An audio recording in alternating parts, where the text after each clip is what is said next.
മഴ ഇങ്ങനെ വരുന്നുണ്ട്, പലയിടത്തും പെയ്തു തുടങ്ങിയിട്ടുണ്ട്. സംസ്ഥാനത്ത് നാളെ 3 ജില്ലകളിൽ അതിതീവ്ര മഴയ്ക്കുള്ള സാധ്യതയെന്ന മുന്നറിയിപ്പും വരുന്നു. പത്തനംതിട്ട, കോട്ടയം, ഇടുക്കി ജില്ലകളിൽ നാളെയും മറ്റന്നാളും റെഡ് അലർട്ടാണ്. ഇന്ന് 3 ജില്ലകളിൽ ഓറഞ്ച് അലർട്ട് നിലനിൽക്കുകയാണ്. ബംഗാൾ ഉൾക്കടലിൽ ന്യൂനമർദ്ദത്തിന് സാധ്യതയുണ്ടെന്നും മുന്നറിയിപ്പിൽ പറയുന്നു. സുനിഷ അയ്യല്ലൂർ നമുക്കൊപ്പമുണ്ട്. തത്സമയം സുനിഷ അയ്യല്ലൂർ, ആദ്യം തന്നെ ഹാപ്പി ബർത്ത്ഡേ ടു യു. നല്ല മഴ പെയ്യുന്നതിനിടയിൽ വൈകിട്ട് തകർത്തുള്ള ആഘോഷത്തിന് പോകാനുള്ള തയ്യാറെടുപ്പാണോ? Thank you. തീർച്ചയായിട്ടും ഏതായാലും ഈ മഴ റിപ്പോർട്ടൊക്കെ കഴിഞ്ഞിട്ട് വേണം ഒന്ന് പുറത്തേക്ക് ഇറങ്ങാൻ എന്നാണ് കരുതുന്നത്. ഓക്കെ, അപ്പോൾ മഴയെക്കുറിച്ച് പറയൂ.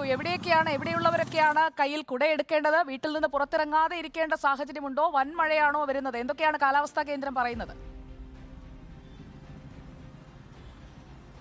സുജയ, മിക്കവാറും ഞാൻ ഈ റിപ്പോർട്ടിങ്ങിനിടയിൽ കൂടെ എടുക്കേണ്ടി വരുമെന്നാണ് തോന്നുന്നത്. കാരണം തിരുവനന്തപുരത്ത് നിലവിൽ മഴയില്ലായിരുന്നു, പക്ഷേ ഇപ്പോൾ നല്ല മഴക്കോള് വന്നിട്ടുണ്ട്. ഈ പറഞ്ഞതുപോലെ വരുന്ന ദിവസങ്ങളിലും അതിതീവ്ര മഴയ്ക്കുള്ള മുന്നറിയിപ്പ് തന്നെയാണ് കാലാവസ്ഥാ കേന്ദ്രം നൽകിക്കൊണ്ടിരിക്കുന്നത്. ഈ ചക്രവാത ചുഴി നിലനിൽക്കുന്നുണ്ട്. ഒപ്പം തന്നെ അടുത്ത 2 ദിവസത്തിനുള്ളിൽ തന്നെ ന്യൂനമർദ്ദം രൂപപ്പെടാനുള്ള ഒരു സാധ്യത കൂടിയുണ്ട്. അതുകൊണ്ട് വരുന്ന ദിവസങ്ങളിൽ അതിതീവ്ര മഴയ്ക്കുള്ള മുന്നറിയിപ്പ് തന്നെയാണ് കാലാവസ്ഥാ കേന്ദ്രം നൽകുന്നത്. നാളെയും മറ്റന്നാളും റെഡ് അലേർട്ട് നൽകിയിട്ടുണ്ട് എന്നതാണ് പ്രധാനപ്പെട്ട കാര്യം. 3 ജില്ലകളിൽ, പ്രധാനമായും പത്തനംതിട്ട, ഇടുക്കി, കോട്ടയം ജില്ലകളിലാണ് ഇപ്പോൾ റെഡ് അലേർട്ട് അതിതീവ്ര മഴ മുന്നറിയിപ്പ് നൽകിയിരിക്കുന്നത്. ഒപ്പം തന്നെ നാളെ ഈ തിരുവനന്തപുരം, കൊല്ലം, എറണാകുളം, ആലപ്പുഴ ജില്ലകളിൽ ഓറഞ്ച് അലേർട്ടും നൽകിയിട്ടുണ്ട്. ഇന്നത്തെ കണക്ക് നോക്കുകയാണെങ്കിൽ ഇന്ന് 3 ജില്ലകളിലാണ് നിലവിൽ ഇപ്പോൾ ഓറഞ്ച് അലേർട്ട് ഉള്ളത്. പത്തനംതിട്ട, ഇടുക്കി, മലപ്പുറം ജില്ലകളിലാണ് ഓറഞ്ച് അലേർട്ട്. മറ്റ് 9 ജില്ലകളിൽ യെല്ലോ അലേർട്ടും തുടരുന്നുണ്ട്. കണ്ണൂർ, കാസർഗോഡ് ഒഴികെയുള്ള എല്ലാ ജില്ലകളിലും അതിശക്തമായ മഴയ്ക്കുള്ള സാധ്യത തന്നെയാണ് കാലാവസ്ഥാ കേന്ദ്രം പ്രവചിക്കുന്നത്. വരുന്ന ദിവസങ്ങളിലും നാളെയും മറ്റന്നാളും ഇതേ രീതിയിൽ തന്നെ 3 ജില്ലകളിൽ റെഡ് അലർട്ട് ഉണ്ട്, 4 ജില്ലകളിൽ ഓറഞ്ച് അലർട്ട് ഉണ്ട്.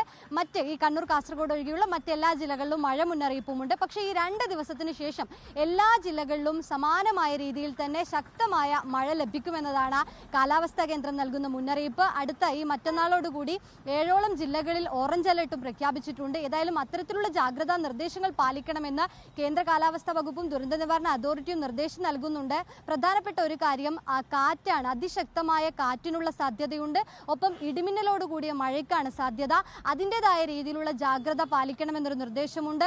ഈ പറഞ്ഞതുപോലെ ന്യൂനമർദ്ദം 22ഓടുകൂടി ബംഗാൾ ഉൾക്കടലിൽ രൂപപ്പെടുമെന്നതാണ് പറയുന്നത്. അത് അതിതീവ്ര ന്യൂനമർദ്ദമായി മാറാനുള്ളൊരു സാധ്യതയുണ്ട്. അതുകൊണ്ട് തന്നെ വരുന്ന ദിവസങ്ങളിൽ ഇതേ രീതിയിൽ ശക്തമായ മഴ പ്രവചിക്കുകയാണ്. അത്തരത്തിൽ ഈ മത്സ്യബന്ധനത്തിനടക്കം ഇന്ന് കേരള തീരത്ത് മത്സ്യബന്ധനത്തിനടക്കം വിലക്ക് ഏർപ്പെടുത്തിയിട്ടുണ്ട്. ഈ പറഞ്ഞതുപോലെ പല വിനോദസഞ്ചാര മേഖലകളിലും ഈ മലയോര മേഖലകളിലടക്കം വലിയ രീതിയിലുള്ള ജാഗ്രത, അലേർട്ട് ഇല്ലെങ്കിൽ പോലും ഓറഞ്ച് അലേർട്ടിന് സമാനമായ ജാഗ്രത പുലർത്തണമെന്നൊരു നിർദ്ദേശം നേരത്തെ നൽകിയിരുന്നു. ഗവി പോലുള്ള ഇടങ്ങളിലേക്ക് ഇപ്പോൾ നിരോധനം, രാത്രിയാത്രാ നിരോധനം കൂടി ഏർപ്പെടുത്തിയിട്ടുണ്ട്. Sujaya. Okay, thank you Sunisha. അപ്പോൾ ആഘോഷങ്ങൾ നടക്കട്ടെ, നല്ല ഒരു ബർത്ത്ഡേ ആകട്ടെ. ഇനി അങ്ങോട്ട് ഒരുപാട് ജന്മദിനങ്ങൾ ആഘോഷിക്കാൻ ഞങ്ങളുടെ ചങ്ക് സുനിഷ അയ്യല്ലൂർ സൂചിപ്പിച്ചത് വളരെ പ്രധാനപ്പെട്ട ഒരു കാര്യമാണ്. ഇനി അങ്ങോട്ടുള്ള ദിവസങ്ങളിൽ മഴ കനക്കാൻ പോകുന്നു. ശനി, ഞായർ, തിങ്കൾ, ഇന്ന് മുതൽ അങ്ങോട്ട് 3 ദിവസം ഖനനമടക്കം നിർത്തിവെക്കണമെന്നുള്ള മുന്നറിയിപ്പും വന്നിട്ടുണ്ട്. പത്തനംതിട്ടയിലേക്കാണ് നമ്മൾ പോകുന്നത്. മലയോര മേഖലയിലേക്കും വിനോദസഞ്ചാര കേന്ദ്രങ്ങളിലേക്കുമുള്ള രാത്രിയാത്ര നിരോധിച്ചു. ഗവി ഉൾപ്പെടെ വിനോദസഞ്ചാര മേഖലയിലേക്ക് രാത്രിയാത്രാ നിരോധനം ഏർപ്പെടുത്തിയിരിക്കുന്നു. ക്വാറികളുടെ പ്രവർത്തനവും നിരോധിച്ചിട്ടുണ്ട്. ദുരന്ത സാധ്യതയുള്ള മേഖലകളിൽ നിന്ന് ആവശ്യമെങ്കിൽ ആളുകളെ ഒഴിപ്പിക്കും. പ്രവീൺ പുരുഷോത്തമൻ നൽകും കൂടുതൽ വിവരങ്ങൾ. Praveen Purushothaman, good evening again. ഇപ്പോൾ രാത്രിയാത്രാ നിരോധനം നടപ്പായിരിക്കുന്നു. അതോടൊപ്പം തന്നെ മറ്റ് എന്തൊക്കെ മുൻകരുതലുകൾ എടുത്തിട്ടുണ്ട്? ഇപ്പോഴവിടെ മഴ പെയ്തു തുടങ്ങിയോ പത്തനംതിട്ടയിൽ? പ്രവീൺ.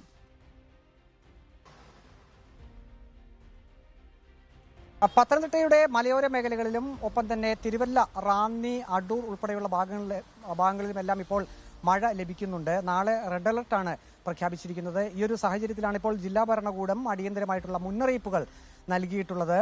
രാത്രി 7 മണിക്ക് ശേഷം രാത്രി യാത്രാ നിരോധനം ഏർപ്പെടുത്തിയിട്ടുണ്ട്. അത് ഗവി ഉൾപ്പെടെയുള്ള വിനോദസഞ്ചാര കേന്ദ്രങ്ങളിലേക്കെല്ലാം ഈ വിലക്ക് ബാധകമാണ്. മലയോര മേഖലകളിൽ ആളുകൾക്ക് പ്രത്യേകം ജാഗ്രതാ നിർദ്ദേശം നൽകിയിട്ടുണ്ട്. എല്ലാ താലൂക്കുകളിലും എന്തെങ്കിലും അടിയന്തര സാഹചര്യമുണ്ടായാൽ അതിന് മറികടക്കുന്നതിനുള്ള സജ്ജീകരണങ്ങൾ ഉറപ്പാക്കിയിട്ടുണ്ട്. പ്രത്യേക ക്യാമ്പുകൾ തുടങ്ങുന്നതിനുള്ള സജ്ജീകരണങ്ങൾ ഉൾപ്പെടെ സജ്ജമാക്കിയിട്ടുണ്ട്. ക്വാറികളുടെ പ്രവർത്തനം നിരോധിച്ചിട്ടുണ്ട്.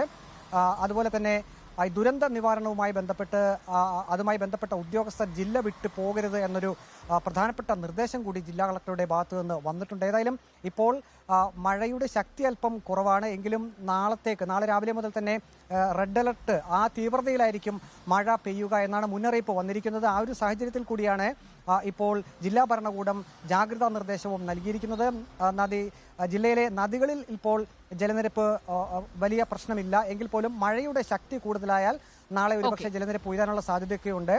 മണിയാർ ബാരേജ് ഉൾപ്പെടെയുള്ളവ അത് പ്രത്യേക നിരീക്ഷണത്തിൽ തന്നെയാണ്. ഏതെങ്കിലും സാഹചര്യത്തിൽ ജലനിരപ്പ് കൂടുകയാണെങ്കിൽ മണിയാർ ബാരേജിന്റെ ഷട്ടറുകളൊക്കെ തുടർന്ന് വിടാനുള്ളൊരു സാധ്യതയുണ്ടെങ്കിലും ജില്ലാ ഭരണകൂടം ഇപ്പോൾ എല്ലാ കാര്യങ്ങളും നിരീക്ഷിക്കുന്നുണ്ട്. ജാഗ്രതാ നിർദ്ദേശം ജനങ്ങൾക്ക് നൽകിയിട്ടുണ്ട്. സുജയ. ഓക്കെ പ്രവീൺ, നമുക്ക് കൂടുതൽ അപ്ഡേറ്റുകൾ പ്രേക്ഷകർക്കായി എത്തിച്ചുകൊണ്ടിരിക്കാം.